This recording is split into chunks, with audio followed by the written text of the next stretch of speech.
Okay, to get started with the meal prep, I'm going to go ahead and get my beans prepared. So this is me preparing the beans the night before. I just added in a crushed clove of garlic and then covered them with water to soak overnight.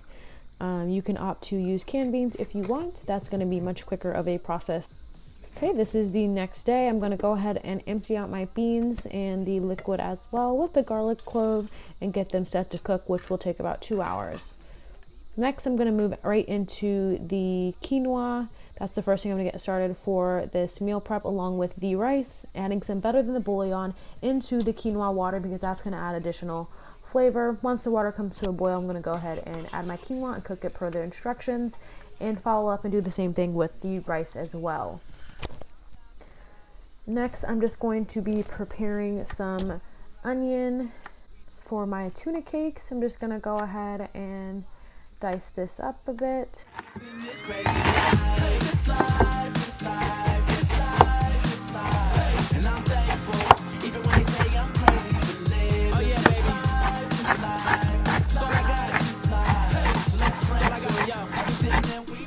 I'm going to throw that into a bowl and then move on to chopping up some fresh cilantro. I put quite a bit of cilantro in my tuna cakes, but honestly I prefer it fresh on top afterwards because I feel like when you cook it, it doesn't taste as fresh and delicious. So I will be adding additional cilantro to have on top of my tuna cakes as well.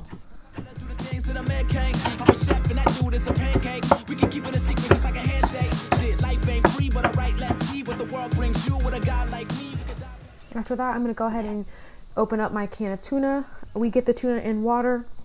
And go ahead and strain that and then add that to the bowl with the onion and the cilantro, 1 egg to help it combine, and then some pepper. I'm going to add some pepper, some Old Bay, as well as some pink Himalayan salt for a seasoning, keeping it simple, basic for this recipe, and then also some garlic powder. I love these tuna cakes because they're so easy to make, honestly, you guys, and they're so tasty, and we always have tuna on hand. So this is an old trick that my mom taught me, but instead of using breadcrumbs, you're just going to crush up some crackers, you guys. We never buy breadcrumbs anymore because we normally always will just use crackers, and then you're just going to combine it really well with the mixture and then get your patties made. I didn't make even patties, but that's okay. Let's go downtown tonight. 1 shot, 2 shots, I don't really know if I'm counting right. We drink it down so we can live it up. Why? Next, I'm just going to be chopping and quartering up some tomatoes, and this is going to be for my quinoa Greek salad. We've got some heirloom baby tomatoes, and I'm just going to be throwing into a bowl.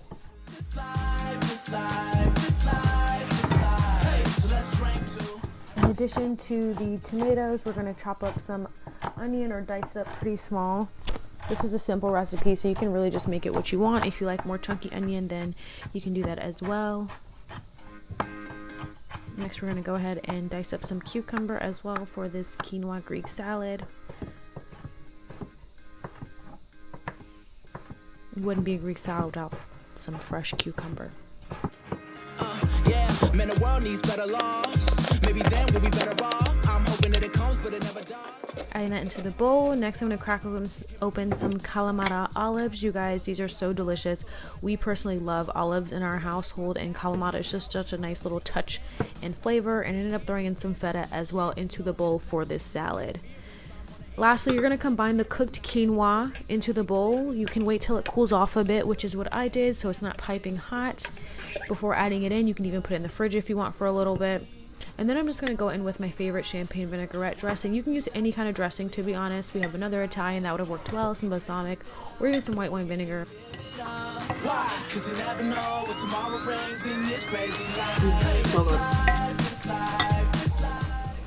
Next, we're going to be making a super simple, delicious salsa. This is not my first rodeo with salsa making, but it is so easy, you guys. So basically, you're just going to throw all your ingredients, cilantro, tomato, onion, garlic, jalapeno, some lemon juice into a food processor, you guys. And the best part about this is you can make it as thin or thick consistency as you like. You can make it super soupy, kind of like a restaurant salsa, which is kind of what I was going for. For seasoning, I'm just going to add in some salt, some pepper, as well as some garlic powder, and give that another blend.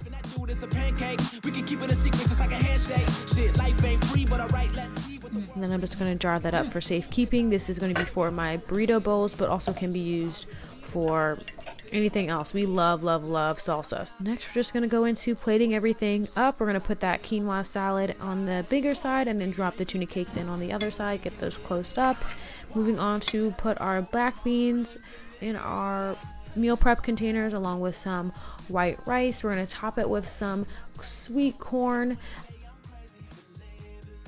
diced up tomato, which you can wait to add on later, some onion, as well as some more jalapeno for the razzle dazzle, as well as some fresh cilantro. And that is it, you guys. I hope you enjoyed this video. I appreciate your time today, and don't forget to like, comment, and subscribe.